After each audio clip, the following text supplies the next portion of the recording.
لقمان پارہ نمبر 21 سے تلاوت کی آیت نمبر 14. دوسری آیت کریمہ سورہ بنی اسرائیل کی تلاوت کی آیت نمبر 23 اور سورہ بنی اسرائیل کی آیت نمبر 24. پھر چوتھی جو آیت کریمہ تلاوت کی وہ سورہ عنکبوت پارہ نمبر 8 سے پارہ نمبر 20 سے سورہ عنکبوت آیت نمبر 8، اور اسی طریقے سے سورہ احقاف پارہ نمبر 26 سے آیت نمبر 15. یہ 5 آیات کریمہ کی تلاوت کا میں نے شرف حاصل کیا. اس سے پہلے کہ آپ کو خطاب کی طرف لے چلوں، بآواز بلند درود شریف کا نذرانہ پیش فرمائیے. اللہم صلی وسلم علی سیدنا محمد نور الانوار وسر الاسرار وسید الابرار وعطرتہ بعدد کل معلوم اللہ کا. اور ایک مرتبہ بلند آواز سے درود شریف پڑھ لیجئے. اللہم صلی وسلم علی سیدنا محمد وعطرتہ بعدد کل معلوم اللہ. اور ایک مرتبہ بلند آواز سے درود شریف پڑھ لیجئے. اللہم صلی وسلم علی سیدنا محمد وعطرتہ بعدد کل معلوم اللہ.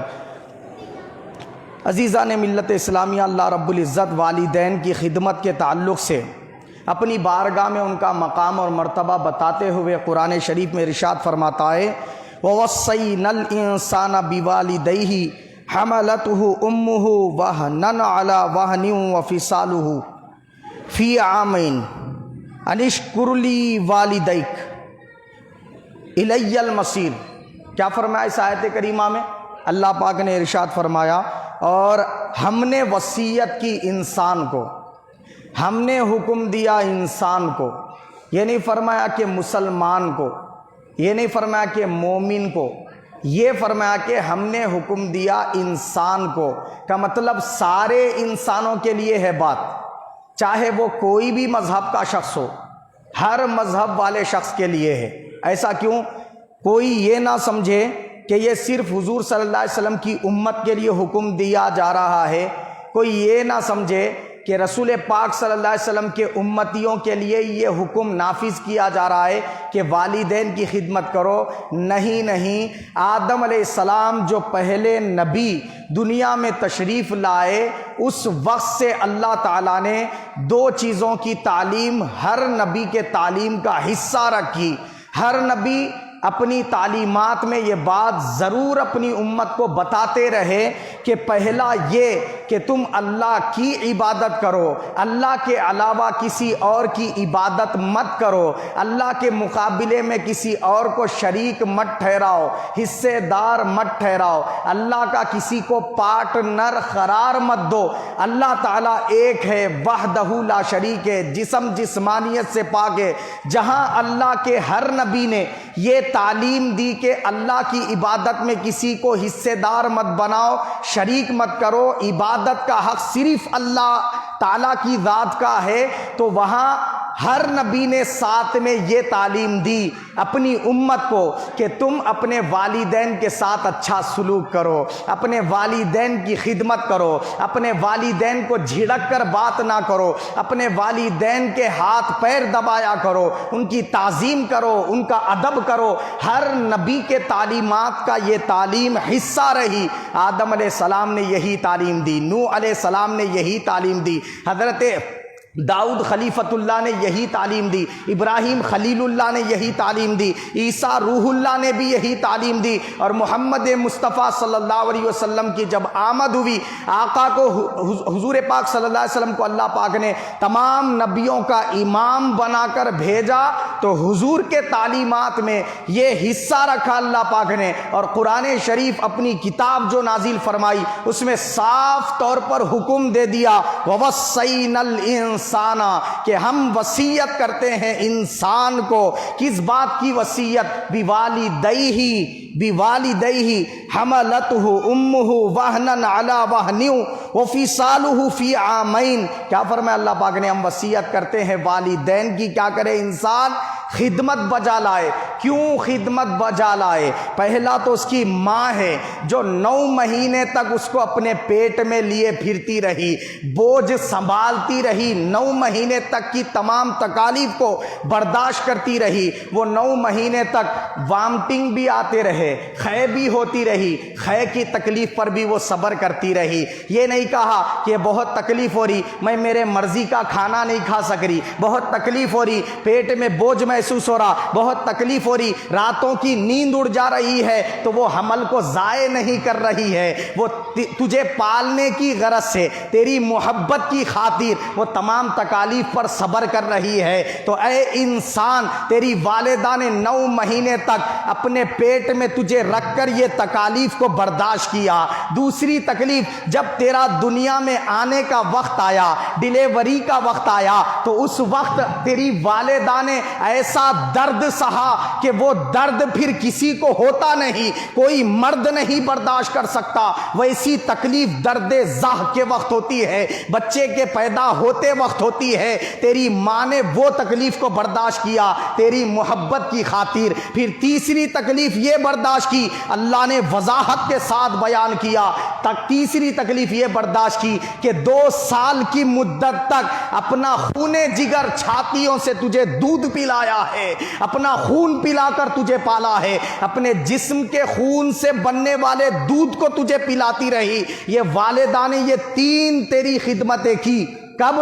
جب تو بول نہیں سکتا تھا، جب تو سن نہیں سکتا تھا، بس کوئی تکلیف ہوتی تو رو دیتا تھا، بھوک لگتی تو رو دیتا تھا، نیند آتی تو رو دیتا تھا، پیشاب کرتا تو رو دیتا تھا، ٹھنڈک لگتی تو رو دیتا تھا۔ تیری ایک ہی زبان تھی، بس رونا رونا رونا۔ اس کو سمجھتی تھی تیری ماں کہ میرا بچہ بھوک سے رو رہا ہے، میرا بچہ پیشاب کر لیا اس لیے رو رہا ہے، میرا بچہ بستر گرم ہو گیا، بستر سرد ہو گیا اس لیے رو رہا ہے، میرے بچے کو پیٹ میں درد ہو رہا ہوگا اس لیے رو رہا ہے۔ یہ والدہ پہچان کر تجھے جب جو چیز کی ضرورت ہوتی پہنچاتی رہی، اور تو تتلے پن میں گفتگو کرتا رہا، وہ بھی تیرا ساتھ تتلی بن کر دیتی رہی۔ تو کہتا ممی کھانا دے دو، وہ اپنے تیرے ہی زبان میں جو ہے نا گفتگو کرتی، کھانے کو کیا کہتی؟ تھانا تھانا کہہ دیتی، پانی کو کیا کہہ دیتی؟ کیا؟ اب تیری جو زبان ہوتی تتلے پن میں، ویسے ہی تتلے پن کی زبان میں تجھ سے گفتگو کرتی۔ یہ نہیں کہتی کہ یہ کیا مجھے دم کر رہا ہے، یہ کیا مجھے تنگ کر رہا ہے، اس کے تمام یعنی کہ تکالیف دینے کو پیار سے سہتی، محبت سے سہتی۔ اور وہ کیا کرتی؟ اس کو دھلانے کے لیے وہ جب بیت الخلا کر لیتا، پاخانہ کر لیتا، پھالیاں بدلنے کے لیے، دھونے کے لیے کام والی کو نہیں رکھتی، خود اپنی طرف سے خدمتوں کو انجام دیتی رہی۔ تجھے دودھ کی شیشی ہے تو اس کو گرم کر کے کیا کرتی؟ اس کے اندر دودھ ڈال کے آدھی رات بھی ہوتی تو نیند قربان کر کے تجھے پلاتی۔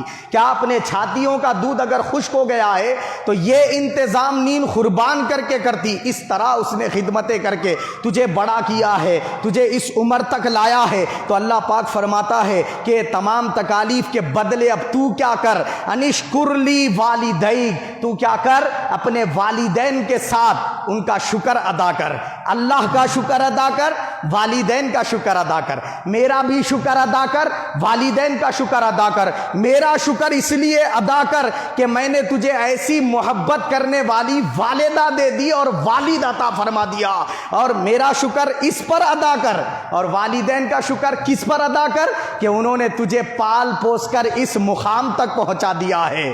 تو لاغر تھا، کمزور تھا، رینگنے والا بچہ بھی نہ تھا، تجھے رینگنے کے قابل بنایا، تجھے انگلی پکڑ کے چلنے کے قابل بنایا، تو پڑھ نہیں سکتا تھا، تجھے پڑھنے والا بنایا، اور تجھے اسکول جا نہیں سکتا تھا، لے جا کر وہاں شریک کروایا، اس کے لیے پیسوں کی ضرورت پڑتی تھی تو والد کماتا اور بغیر کسی یعنی خواہش کے، بغیر کسی طلب کے، للہیت کے لیے اخلاص کے ساتھ تیری محبت میں اس نے کیا کیا؟ سب کچھ خرچہ کیا. وہ باہر کی تکالیف کو برداشت کرتا ہے, دھوپ کی سختی کو برداشت کرتا ہے, موسم کی سردی کو برداشت کرتا ہے, بارش میں بھیگ جاتا ہے, وہ طبیعت خراب بھی ہوتی ہے تو کام کی طرف دھیان دیتا ہے کہ کماؤں گا نہیں تو بچوں کو پڑھا کہاں سے سکوں گا, تو خود کمزور ہوتا چلا جاتا ہے مگر بچوں کو اچھے سے اچھی تعلیم دینے کا خواہش مند ہوتا ہے, اچھے سے اچھا غذا دینے کا خواہش مند ہوتا ہے. خود کم کھاتے ہیں, بچوں کو زیادہ کھلاتے ہیں. حضرت سیدنا امام حسن رضی اللہ تعالیٰ عنہ سے ایک مرتبہ ان کی امی جان سیدہ فاطمہ نے پوچھ لیا, بیٹا حسن تم ہمارے ساتھ دستر پر کھاتے نہیں ہو؟ انہوں نے عرض کیا, امی جان میں اس لیے آپ کے ساتھ دستر پہ نہیں بیٹھتا کیونکہ میں دستر پہ آپ کے ساتھ بیٹھوں اور کوئی چیز مجھے پسند ہو, کوئی گوشت مجھے پسند ہو اور وہی آپ اٹھا رہی ہو, کوئی وہ گوشت کھانے کی خواہش مجھے بھی ہو اور وہی گوشت آپ بھی اٹھا رہی ہو, تو اس کو اللہ تعالیٰ آپ کی نافرمانی میں نہ لکھ دے, اس کے لیے میں آپ کے ساتھ دستر پر ہی نہیں بیٹھتا ہوں تاکہ آپ اپنی خواہش اور اپنی مرضی سے جو چاہیں تناول فرما لیں. میں اس کو نافرمانی میں شمار کرتا ہوں. بولے سمجھ رہے بات آپ؟ امام حسن رضی اللہ تعالیٰ عنہ, یہ ہمارے اسلاف کا طریقہ تھا. اور آج ہم کیا کرتے ہیں؟ والدین کو طرح طرح کی جھڑکیوں سے نوازتے ہیں, ان کا دل دکاتے ہیں, ان کو اذیت پہنچاتے ہیں, تکالیف دیتے ہیں. تو اللہ پاک یہاں حکم دے رہا ہے. کیا حکم دے رہا ہے؟ میرا بھی شکر ادا کرو, اپنے والدین کا بھی شکر ادا کرو. اور آگے وضاحت کی اللہ پاک نے کیا وضاحت فرمائی؟ الی المصیر, کہ قیامت کے دن تم کو میری طرف لوٹ کے آنا ہے, پھر حساب دینا ہے کہ والد والدہ کے ساتھ کیا سلوک کیا ہے, والد والدہ کے ساتھ کیا برتاؤ کیا ہے, اچھا سلوک کیا ہے کیا یا پھر گستاخانہ سلوک کیا ہے. یہ ہم کو تم ہمارے دربار میں آ کر پھر تم کو حساب کتاب دینا ہے. اس بات کا خیال رکھنا ہر انسان کو اللہ پاک نے یہ وصیت فرمائی. یہ جو آیت کریمہ سنائی سورہ لقمان پارہ نمبر 21 سے آیت نمبر 14 ہے, اتنی وضاحت کے ساتھ اللہ پاک نے فرمایا اس لیے والدین کی خدمت کرو. فرمایا آگے پھر فرمایا اللہ پاک نے دوسری آیت کریمہ ہے سورہ بنی اسرائیل کی آیت نمبر 23 اور 24, 2 آیات ہے. اس میں اللہ پاک نے فرمایا وَقَضَىٰ رَبُّكَ أَلَّا تَعْبُدُوا إِلَّا إِيَّاهُ, فرمایا اللہ تعالی نے فیصلہ فرما دیا ہے. کیا فرما دیا ہے؟ لکھ دیا ہے لوح محفوظ پر, اور یہ فیصلہ فرما دیا ہے, فرض کر دیا ہے ہر انسان کے لیے. کیا فرض کر دیا ہے؟ کہ وہ اللہ کی ہی عبادت کرے, عبادت صرف اللہ کی کرے. پھر فرمایا دیکھو اپنی عبادت کے بعد اللہ پاک کس کا بیان فرما رہا ہے؟ فرماتا ہے اور وہ کیا کرے؟ وَبِالْوَالِدَيْنِ إِحْسَانًا, والدین کے ساتھ اچھا سلوک کریں. اچھا سلوک کا مطلب کیا ہے؟ اب اس پر ہم گفتگو کریں گے. والدین کے ساتھ اچھا سلوک کا مطلب کیا ہے؟ یہ جو حکم دیا اللہ تعالیٰ نے کہ اچھا سلوک کرو والدین کے ساتھ, پھر آگے فرمایا اما یبلغن عندک الکبر احدہما او کلاہما فلا تقل لہما اف ولا تنہرہما. کیا فرمایا اللہ پاک نے؟ فرمایا کہ اگر وہ دونوں کے دونوں بڑھاپے کی عمر کو پہنچ جائیں, کیا ان کے داڑھی کے سر کے بال سفید ہو جائیں, کیا اگر والدہ کے سر کے بال سفید ہو جائیں, بڑھاپے کو پہنچ جائیں, تو اس وقت جب وہ بڑھاپے کی عمر کو پہنچیں تو اللہ پاک فرماتا ہے وہ دونوں یا دونوں میں سے ایک کو اگر تم پالو بڑھاپے کی حالت میں تو خوب خدمت کرو, محبت کے بازو ان کے لیے پھیلا دو اور پیار کے ساتھ ان سے گفتگو کرو. فرمایا کہ ان کو اف تک مت کہو. ہوتا ہے بڑھاپے کی عمر میں کیا ہوتا ہے؟ بڑھاپے کی کمزوری کی وجہ سے طبیعت پہ ان کے بار گزرتا ہے تو کچھ بیماریاں بھی ہو جاتی ہیں, گھٹنوں میں درد, پیروں میں درد, بی پی, شوگر یا اور قسم کی بیماریوں میں وہ مبتلا ہوتے ہیں, جس کی وجہ سے طبیعت میں چڑچڑاہٹ بھی ہوتی ہے, نیند برابر نہیں ہوتی, کبھی رات کو کم سونے کی وجہ سے چڑچڑاہٹ ہو جاتی ہے. تو اس قسم کی کیفیات ان کی بڑھاپے میں ہوتی ہیں. تو تم کیا کرو؟ اس وقت والدین کی دل لگا کر خدمت کرو, ویسے ہی پیار سے پیش آؤ. جیسے تم کمزور تھے تو تمہارے بچپنے کی حالت میں تمہاری والدہ نے جس طرح تم سے پیار اور الفت کے ساتھ کیا کیا؟ برتاؤ کیا. تم بستر میں پیشاب کر لیتے تو وہ چیڑ نہیں جاتی تھی, بلکہ کیا کرتی تھی؟ بستر چینج کر دیتی تھی، بدل دیتی تھی. تمہارے کپڑے گیلے ہو جاتے تو اس کو بدل دیتی تھی. کیا؟ اور تم کو جس چیز کی حاجت ہوتی وہ تم تک پہنچا دیتی تھی. تو تم بھی کیا کرو، اب بڑھاپے کی حالت میں والد کا بھی ادب احترام کرو، والدہ کی بھی خوب خدمت کرو، والد کی بھی خدمت کرو، والدہ کی بھی خدمت کرو. یہاں پر ایک بات ذہن نشین کر لیں کہ خدمت کرنے میں والدہ مقدم ہے والد سے، اور تعظیم اور ادب میں والد مقدم ہے والدہ سے. اب اس کی تشریح علماء نے، محدثین نے، مفسرین نے یہ بیان کی کہ اگر والد اور والدہ دونوں آ رہے ہیں ایک ساتھ آپ کے مکان میں، دونوں کے دونوں ایک ساتھ آ رہے ہیں، تو اب سلام پہلے والد کو کرنا، بعد میں والدہ کو کرنا. پہلے اٹھ کے کس کی طرف جانا؟ والد کی طرف جانا، بعد میں والدہ کی طرف جانا. سلام پہلے والد کو کرنا، بعد میں والدہ کو کرنا. سمجھ گیا تھا؟ اور تعظیم اور ادب میں کیا کرنا؟ یہ کرنا. اور جب خدمت کی بات آئے، دونوں آ کر بیٹھ جائیں، تب والدہ اور والد دونوں نے ایک ساتھ کہا بیٹا میرے پیر دبا دے، تو پہلے والدہ کے دبانا، بعد میں والد کے دبانا. والد اور والدہ نے دونوں نے ایک ساتھ کہا کہ بیٹا ذرا پانی لے آ، تو پہلے والدہ کو لا کے دینا، بعد میں والد کو لا کے دینا. خدمت میں والدہ مقدم ہے، بعد میں والد. ایسا ہم نے فیصلہ نہیں کیا، علماء نے. یہ رسول پاک صلی اللہ علیہ وسلم سے سوال کیا گیا، صحابی رسول کی جانب سے. انہوں نے سوال کیا یا رسول اللہ، میرے آقا صلی اللہ علیہ وسلم، میری سب سے زیادہ خدمت کی حقدار کون ہے؟ حضور نے فرمایا تیری ماں. انہوں نے پھر عرض کیا یا رسول اللہ اس کے بعد؟ سرکار نے فرمایا تیری ماں. پھر تیسری بار پوچھا، اس کے بعد؟ سرکار نے فرمایا تیری ماں. پھر اس کے بعد انہوں نے پوچھا یا رسول اللہ اس کے بعد؟ حضور نے فرمایا تیرا باپ. یعنی پہلے 3 بار ماں کو کہا، بعد میں چوتھے نمبر پہ باپ کو کہا. ایسا کیوں؟ حضور نے اشارہ دے دیا وہ خدمت جو ماں نے تیری بچپنے میں کی، والد کی خدمت سے 3 گنا زیادہ ہے. اس لیے خدمت کا حق ماں زیادہ رکھتی ہے باپ سے. کیا ہے وہ حق؟ 9 مہینے تک پیٹ میں ماں نے تجھے رکھا، باپ نے نہیں رکھا. یہ تکلیف ماں برداشت کرتی رہی. اور درد زاہ جب ہوا، پیدا ہونے کی تکلیف ماں نے برداشت کی ہے، باپ نے برداشت نہیں کی. پھر دودھ پلانے کی تکلیف ماں نے برداشت کی، باپ نے برداشت نہیں کی. اس لیے اب خدمت میں 3 گنا ماں کا حق زیادہ ہے اور باپ کا حق چوتھے نمبر پر ہے. فرمایا اللہ کے حبیب صلی اللہ علیہ وسلم نے. ایک صحابی رسول آئے، انہوں نے عرض کیا یا رسول اللہ جہاد کے لیے آپ تشریف لے جا رہے ہیں، صحابہ اکرام بھی اپنی جانیں قربان کرنے کے لیے تیار ہو رہے ہیں، ہر کوئی جو ہے جنگ کی تیاری کر رہا ہے، جہاد کی تیاری کر رہا ہے. میرا دل بھی آقا اسلام کے لیے قربان ہونے کو تڑپتا ہے، مچلتا ہے. یا رسول اللہ مجھے اجازت دے دیجئے، میں بھی اسلام کے لیے جہاد کروں گا اور اپنی جان قربان کر دوں گا. سرکار دو جہاں صلی اللہ علیہ وسلم جانتے ہیں وہ صحابی رسول کے والد اور والدہ گھر میں موجود ہے، ان کی خدمت کے لیے کوئی نہیں ہے. آقا علیہ السلام نے ان سے فرمایا کیا تیرے ماں باپ زندہ ہیں؟ انہوں نے عرض کیا یا رسول اللہ ہاں ہیں. حضور نے فرمایا کس حال میں ماں باپ کو چھوڑ کر یہ سوال کرنے آیا؟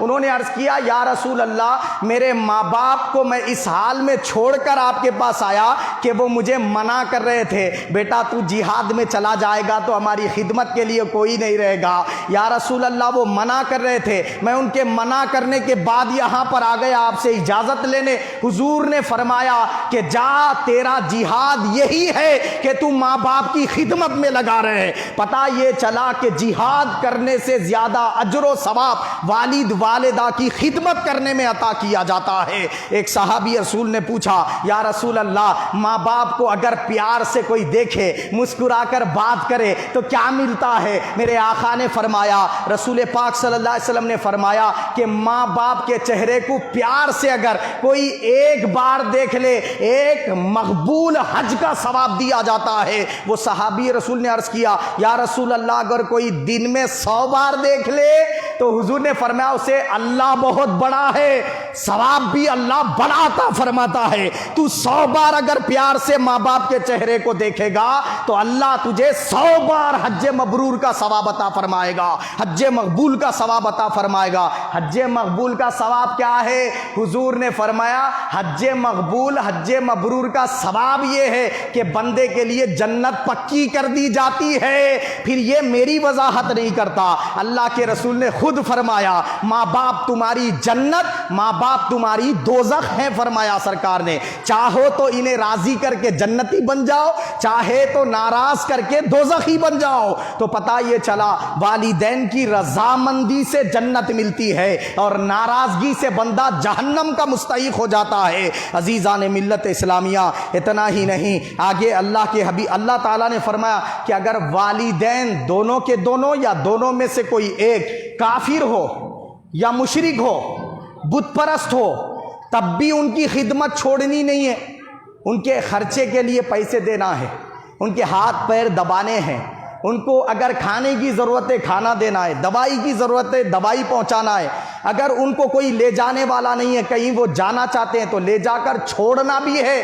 حد تو یہ ہے، علماء نے بیان کیا ہے کہ اگر والد والدہ مندر جاتے ہیں پوجا کرنے کے لیے اور اس سے کہتے ہیں بیٹا ہم کو وہاں تک چھوڑا، تو وہ مندر تک لے جا کر چھوڑ آئے، فرمایا یہاں تک حق ہے والدین کا۔ کافر ماں باپ کی بات ہو رہی ہے، کافر مشرک ماں باپ کی بات ہو رہی ہے، ان کی بھی خدمت معطل نہیں ہوتی، چھوٹ کیا ہے، ان کی بھی خدمت کی چھٹی نہیں ہوتی۔ ہم تو کیا کریں، ایمان والے ماں باپ ہیں، ان کا درجہ تو لاکھ درجے بلند ہے کافر ماں باپ سے۔ کیا بات ان کی نہیں سننی ہے؟ اگر وہ کہیں کہ یہ بت کی پوجا کر لے، اس کے سامنے سجدہ کر لے، یہ بت کے سامنے ہاتھ جوڑ لے، اس کو پرنام کر لے، تو یہ باتوں کو نہیں ماننا ہے، بھلے آپ کی جان ہی کیوں نہ چلی جائے۔ یہ نافرمانی کرنا، یہ نافرمانی میں فرما برداری ہے۔ اصول بتا دیے ہیں خدا نے، کیا بات نہیں ماننی ہے۔ اگر وہ اکسائیں کہ رسول پاک کے غدار بن جاؤ، یہ بات نہیں ماننی ہے۔ اگر وہ کہیں فرض نمازیں 5 وقت کی چھوڑ دے، تو یہ بات نہیں ماننی ہے۔ اگر وہ کہیں رمضان کے فرض روزے نہیں رکھنے، تو پھر روزے رکھنے میں فرما برداری ہے۔ والدین اگر عبادت خدا سے روک دیں، دین سے روک دیں، علم دین حاصل کرنے سے روک دیں، تو اس صورت میں ان کی نافرمانی کی جائے گی، اطاعت نہیں کی جائے گی۔ ہاں، فرما برداری کب کی جائے گی؟ جب وہ کہیں بیٹا نماز کا پابند بن جا۔ اچھی بات کی نصیحت کر رہے نہیں کر رہے، تو نماز کا پابند ہونا تو پہلے سے ہی فرض ہے۔ اب اگر نہیں سنا، والدین کی نافرمانی میں بھی لکھ دیا جاتا، ڈبل گناہ ہو جاتا۔ اللہ نے حکم دیا رمضان کے روزے رکھ، والدین نے کہا بیٹا روزہ رکھ لے، پھر بھی روزہ نہیں رکھ رہا، ایک تو خدا کی عبادت نہیں کرنے کا گناہ، دوسرا والدین کی نافرمانی کا گناہ تحریر کر دیا جاتا ہے۔ بات گوشے گزار ہوئی۔ اب آگے سنیں، والد کا ادب کیا کریں، والدہ کا احترام کیا کریں، اللہ تعالیٰ نے اس کو بیان فرمایا رسول پاک صلی اللہ علیہ وسلم نے، رضا الربی فی رضا الوالدین وسخط الربی فی سخط الوالد۔ کیا فرمایا سرکار نے؟ کہ والد اور والدہ کی رضامندی میں اللہ کی رضامندی ہے۔ اگر تجھے یہ معلوم کرنا ہے اللہ میرے سے خوش ہے یا نہیں ہے، تو والد اور والدہ کو دیکھ، وہ تیرے سے خوش ہے تو اللہ بھی خوش ہے، وہ تیرے سے راضی ہے اللہ بھی تجھ سے راضی ہے، اگر وہ ناراض ہے تو اللہ بھی ناراض ہے، فرمایا۔ مگر ان کی بھی ناراضگی غیر شرعی نہیں ہونی چاہیے، شرعی ناراضگی ہونی چاہیے۔ بات سمجھ میں آئی؟ ناراض کس پہ ہو رہے؟ ناراض اس پہ ہو رہے، والد اور والدہ ناراض اس پہ ہو رہے کہ پسند کی شادی کر لیا، بولے پسند کی شادی کرنے کا حق اللہ نے دیا ہے۔ اس پر ہماری گفتگو آگے جمعہ میں ہوں گی انشاءاللہ تعالی، شادی کا جب عنوان آئے گا اس وقت کروں گا۔ تو بہرحال پسند کی شادی کرنے کا حق کس کا ہے؟ لڑکے اور لڑکی کا ہے۔ انہیں پسند ہے بولے تو شادی کرنا ہے، نہیں ہے بولے تو نہیں کر سکتے۔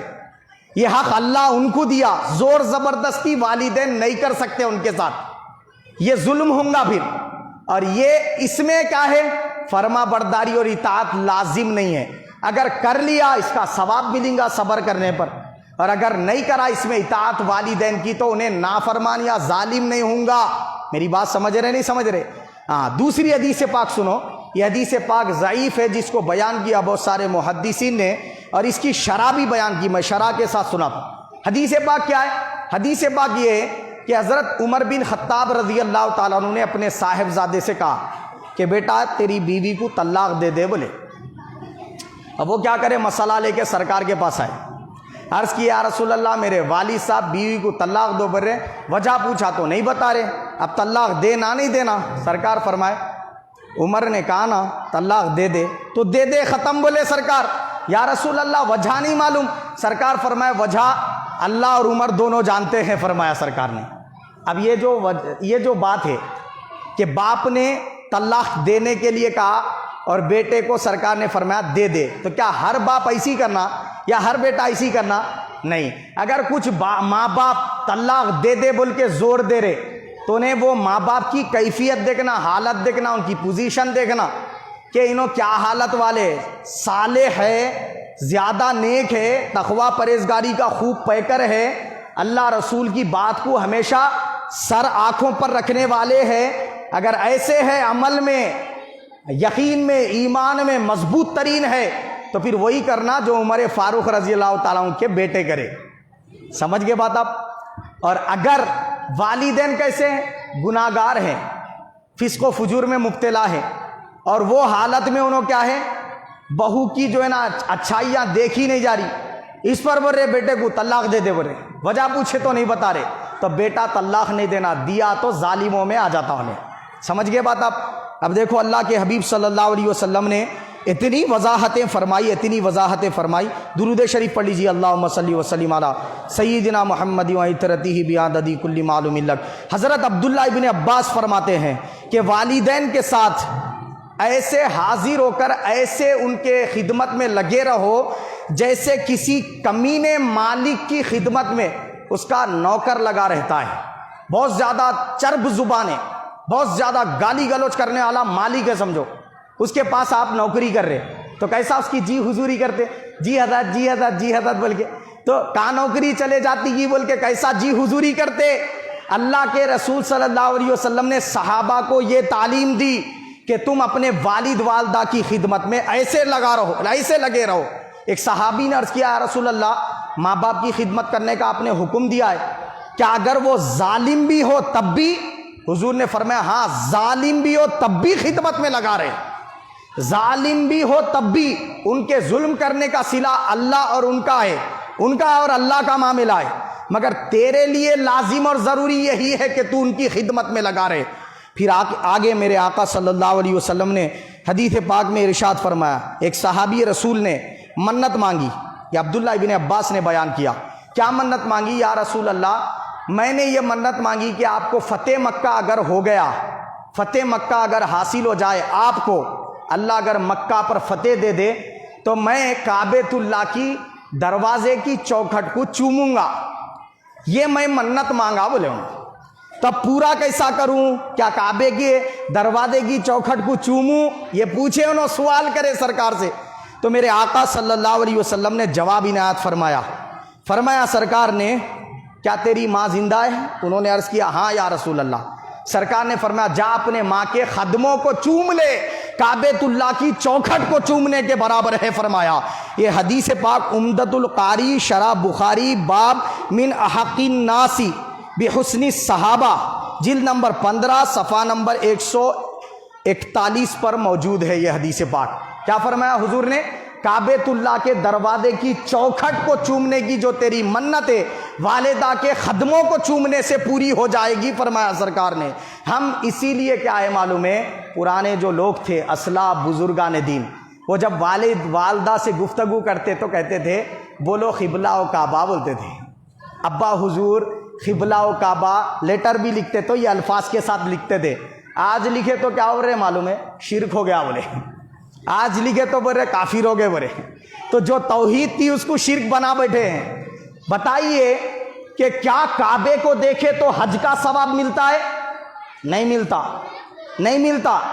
20 رحمتیں دی جاتی ہے، کیا کعبۃ اللہ کے سامنے بیٹھ کر روبرو کوئی کعبۃ اللہ کو دیکھ رہا، حج کا ثواب ملتا کیا؟ جی بولو نا، نہیں ملتا نا۔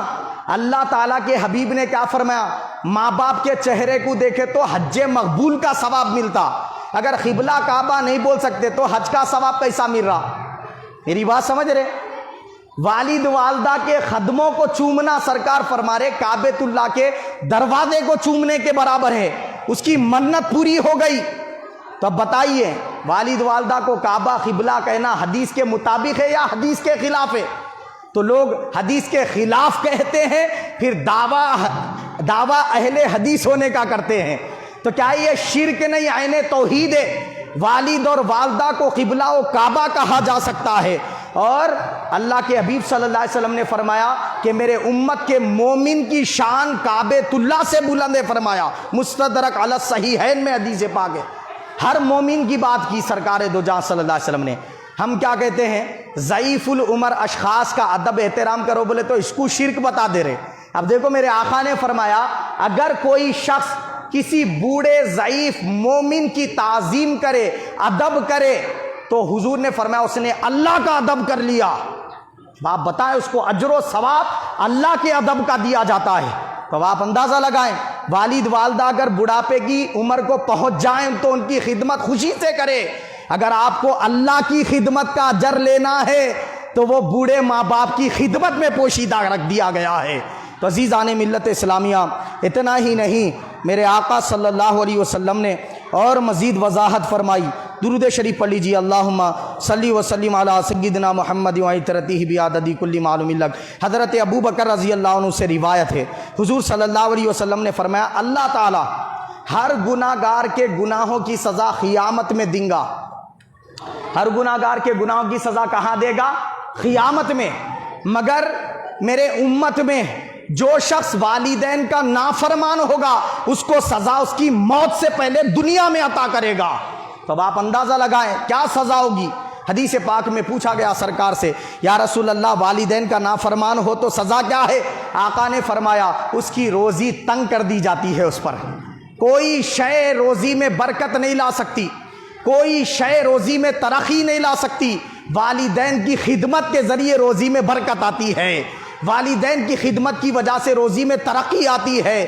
علماء نے یہاں تک بیان کیا کہ اگر کوئی شخص والد والدہ کو ان کے سامنے اچھائی سے یاد کر رہا ہے، اور جب وہ نہ ہو اپنے دوست احباب میں، اپنے رشتہ داروں میں جب والد والدہ کا ان کے پیچھے ذکر کرتا ہے تو اچھائی سے ان کو یاد کرتا ہے، تو اس کی وجہ سے بھی اس کی روزی بڑھا دی جاتی ہے، روزی میں ترقی دے دی جاتی ہے۔ آج ہم کیا کرتے ہیں؟ معائنہ کیسا کرتے ہیں؟ جائزہ کیسا لیتے ہیں؟ محاسبہ کیسا کرتے ہیں؟ کاروبار نہیں چل رہا تو یہ نہیں دیکھتے کہ ہم والدین کی خدمت کر رہے یا نہیں کر رہے۔ کاروبار نہیں چل رہا تو ہماری نظر رہتی کون کر دیے گی، ہماری نظر رہتی کون جو ہے نا دکان کے اوپر جادو کر دیے گی، ہماری نظر رہتی عاملوں کے اوپر، ہماری نظر رہتی فلاں دوست کے اوپر، فلاں دشمن کے اوپر۔ اصل وجہ کیا ہے اس کو نہیں دیکھتے۔ وجہ یہ ہے کہ ہم والدین کی نافرمانی کرتے ہیں، عذاب کی صورت میں والدین کی نافرمانی کرنے کی وجہ سے روزی کی برکت ختم کر دی جاتی ہے۔ آپ در بدر کی ٹھوکریں کھاتے پھرتے ہیں والدین کی نافرمانی کرنے کی وجہ سے۔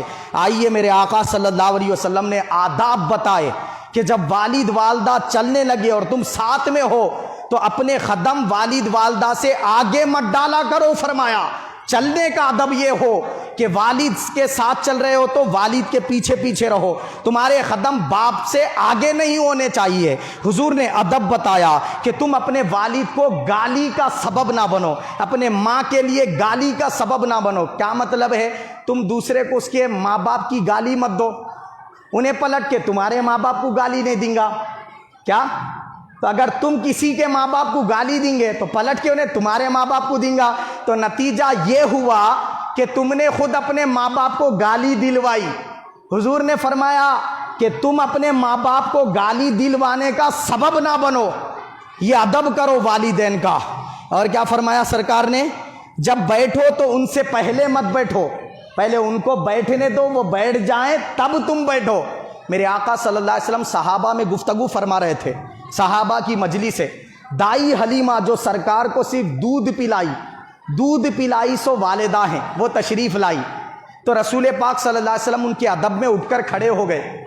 اور رسول پاک صلی اللہ علیہ وسلم کھڑے ہی نہیں ہوئے، ان کی طرف آگے بڑھ گئے اور ان کو بلایا، اور جہاں سرکار بیٹھے ہوئے تھے وہاں پر ان کو بٹھا دیا، اور بٹھا کر رسول پاک صلی اللہ علیہ وسلم نے چادر اپنے کاندھے سے نکال کر بچھائی، نرم بچھونا بچھا کر ان کو اس پر بٹھایا، اور سرکار ان کے بازو میں بیٹھ گئے۔ جب تک وہ اپنی مرضی سے بیٹھی رہی، کچھ گفتگو کی، حضور گفتگو کی، اس کے بعد اٹھ کر چلی گئی۔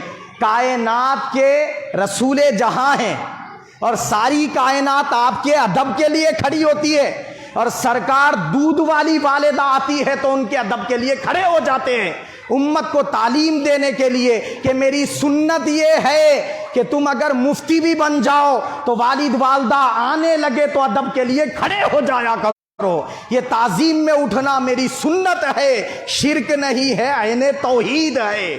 عزیزان ملت اسلامیہ، یہ اللہ کے رسول صلی اللہ علیہ وسلم نے بتایا۔ پھر فرمایا حضور نے کہ والد اور والدہ کو ان کا نام لے کر مت پکارو۔ اب کسی کے والد صاحب کا نام رہتا مجیب، تو بولے ہمارے باپ کا نام مجیب ہے، بولے ایسے الفاظ سے مت پکارا کرو، والد کو نام لے کے مت بلاؤ، بلکہ کیا کرو، کوئی اگر نام پوچھے تو بولنے میں کوئی حرج نہیں ہے، نام لکھنے کی بات آئی تو لکھنے میں کوئی حرج نہیں ہے، لیکن والد کو نام لے کر بلا رہے، کیا بول کے ہاں حاجی صاحب ادھر آؤ، والد صاحب کا نام حاجی صاحب ہے تو بولے حاجی صاحب ادھر آؤ، بولے باپ کو اس طریقے سے بلا رہے، نہ جہالت کی وجہ سے، علم سے دوری کی وجہ سے، علماء کی مجلسوں سے دور رہنے کی وجہ سے۔ تو عزیزان ملت اسلامیہ، آخری بات عرض کرتا چلوں، میرے آقا صلی اللہ علیہ وسلم نے فرمایا، رمضان مقدس کا مہینہ ہے، سرکار منبر پر جلوہ افروز ہو رہے تھے، پہلی سیڑھی پر قدم رکھا، صحیح بخاری کی حدیث پاک آمین کہا، دوسری سیڑھی پر قدم رکھا، آمین کہا، تیسری سیڑھی پر قدم رکھا، آمین کہا۔ صحابہ نے کہا یا رسول اللہ کسی نے دعا ہی نہیں کی، آپ نے آمین کہہ دیا۔ حضور پاک صلی اللہ علیہ وسلم نے فرمایا کہ میں جب پہلی سیڑھی پر قدم رکھا، جبرائیل نے دعا کی، میں نے آمین کہا، دوسری سیڑھی پر جبرائیل نے دعا کی، میں نے آمین کہا، تیسری سیڑھی پر جبرائیل نے دعا کی، میں نے آمین کہا۔ اس میں سے ایک دعا جبرائیل نے یہ کی، یا رسول اللہ، اللہ اس شخص کو تباہ برباد کرے، اس پر لعنت نازل کرے اور اس کا ٹھکانہ جہنم بنا دے، جو ماں باپ کو بڑھاپے کی عمر میں پائے ان کی خدمت نہ کرے۔ اللہ کے رسول نے اس بد دعا پر آمین کہا ہے۔ اب بتاؤ، جبرائیل جیسا فرشتہ ایسی دعا مانگے اور امام الانبیاء جیسا نبی اس پر آمین کہہ دے تو وہ دعا رد ہوگی؟ ہرگز رد نہیں ہوگی۔ عزیزان ملت اسلامیہ، حضور کی بد دعا ہے اس شخص کے لیے کہ وہ تباہ برباد ہو جائے، دنیا میں بھی اس کا تباہی مقدر ہوگی، قبر اور حشر میں بھی اس کا تباہی مقدر ہوگی، اس کا عشق نبی قبول نہ ہوگا، اس کی توحید قابل قبول نہ ہوگی۔ آقا علیہ الصلوۃ والسلام نے فرمایا، والد والدہ کو قیامت کے دن اٹھا کر کھڑا کر دے گا اللہ پاک اور پوچھے گا، دریافت کرے گا کہ بتاؤ کیا تمہاری اولاد کا تمہارے ساتھ سلوک کیا تھا، کیا تم ان سے خوش ہو؟ والد اور والدہ کہیں گے کہ مولا ہم اس سے ناراض تھے، اس نے ہم کو ناراض کیا، اس نے ہماری خدمت نہ کی، جب ہماری خدمت کی ضرورت تھی تو اس نے ہم کو چھوڑ دیا بے سر و سامان۔ تو وہ اللہ پاک کیا کرے گا کہ آج اس محفل میں ہم اس کا ٹھکانہ جہنم بنا دیں گے، اگر تم راضی ہو تو جنت ٹھکانہ بنے گا، تم ناراض ہو تو دوزخ ٹھکانہ بنے گا۔ تو عزیزان ملت اسلامیہ، فیصلہ کر لو کہ جنتی بننا ہو تو والدین کی خدمت گزاری میں لگ جاؤ، اور دوزخی بننا ہو تو پھر والدین کی ناراضگی کا سبب کر لو، ذریعہ بنا لو کہ والدین کی ناراضگی میں اللہ کی ناراضگی ہے اور دوزخ ان کا ٹھکانہ ہے۔ اللہ تعالیٰ سے دعا ہے کہ اللہ تعالیٰ ہم سب کو حق قبول کرنے، اس پر عمل کرنے کی توفیق عطا فرمائے۔ آمین ثم آمین۔ وما علینا الا